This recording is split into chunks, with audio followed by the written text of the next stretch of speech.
आज की इस वीडियो में हम सीखेंगे कि HTML में हम टेबल टैग का किस तरह इस्तेमाल कर सकते हैं। क्योंकि हम वेब पेज में अमूमन क्या होता है कि हम अपनी एक टेबल बनाते हैं जिसमें हम कोई भी अपनी डेटा को फिल करते हैं, या कोई भी मार्कशीट बनानी हो, कोई भी डेटा। तो HTML में टेबल टैग का इस्तेमाल करने के पहले हम टेबल टैग लिखेंगे बॉडी टैग के अंदर, टेबल टैग। ठीक है, इसके बाद हमने इसे क्लोज किया। ठीक है, अच्छा, टेबल में एक होते हैं रोज, दूसरे होते हैं कॉलम्स। हम TR टैग का इस्तेमाल करेंगे रोज के लिए। TR मीन्स रो टैग, एक रो, उसमें हम कॉलम बनाएंगे। कॉलम के लिए TD टैग का हम इस्तेमाल करेंगे। 3 कॉलम्स बना रहे हैं तो Ctrl+C किया, कॉपी करके हम यहाँ पेस्ट करेंगे। ठीक है, और इन सब को Ctrl+C के हमने किया, कॉपी किया, यहाँ पे Ctrl+V, Ctrl+V। तो हमने क्या किया, यहाँ पे 3 रोज बनाई है और 3 रोज हमने 3 कॉलम्स बनाए हैं। Ctrl+S करके हम सेव करेंगे, अपने वेब पेज पे आएंगे। इसे हम रिफ्रेश कर रहे हैं। अब ये देखें, यहाँ पे कुछ भी हमें नहीं आ रहा। वो इसलिए क्योंकि हमने टेबल टैग में कुछ एट्रीब्यूट्स हैं वो हमने अप्लाई नहीं किए। जब तक हम इसमें एट्रीब्यूट्स अप्लाई नहीं करेंगे हमारी टेबल शो नहीं होगी। तो पहली जो एट्रीब्यूट, बॉर्डर एट्रीब्यूट के लिए या प्रॉपर्टी के लिए दोनों सेम है।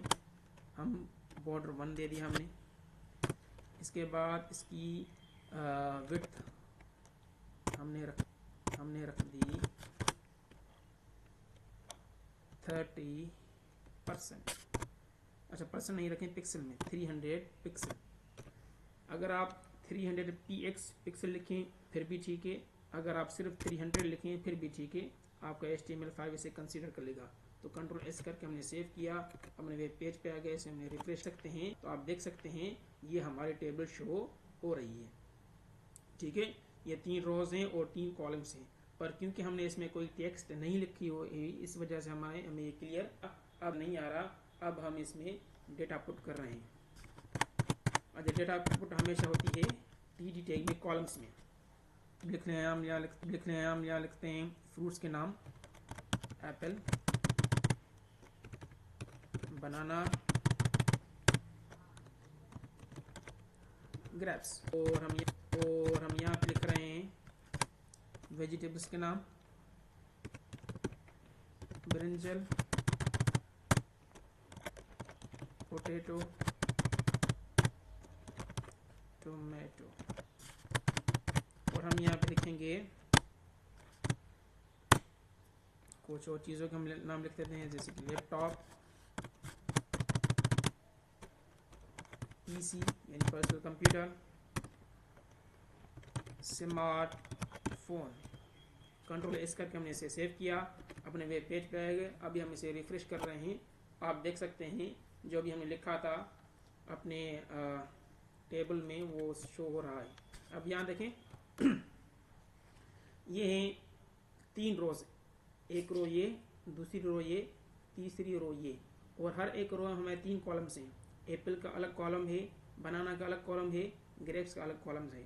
Tomato, potato, brinjal, laptop, PC, smartphone, इनको कॉलम भी कह सकते हैं और सेल भी कह सकते हैं। जिस तरह से हमारे MS एक्सेल में रो और कॉलम होते हैं, एक रो होती है और दूसरे होते हैं कॉलम्स, और उसके अंदर होते हैं सेल्स। ठीक है, तो आप इसे एप्पल का कॉलम कह सकते हैं या एप्पल का सेल्स, बनाना कॉलम, बनाना सेल। ठीक है, ये जो आपको नजर आ रहा है बाउंड्री, इसे आप एक कॉलम भी कह सकते हैं और सेल भी कह सकते हैं, दोनों सेम होते हैं। तो हमने यहाँ पे ये लिख लिया है, 3 रोज बनाए और 3 कॉलम्स। ठीक है, अभी हम मजीद इसमें प्रॉपर्टीज में एक्सप्लोर करेंगे। उस वजह से जिस तरह से हमारे टेबल का हमने बॉर्डर 1 दे दिया, विड्थ हमने 300 दे दी, तो हमारा ये आउटपुट आ गया। अच्छा, अब तक के लिए आप ऐसे इतना ही। हम अगली वीडियो में इस वीडियो को सही आगे कंटिन्यू करेंगे और टेबल टैग को हम मज़ीद एक्सप्लोर करेंगे।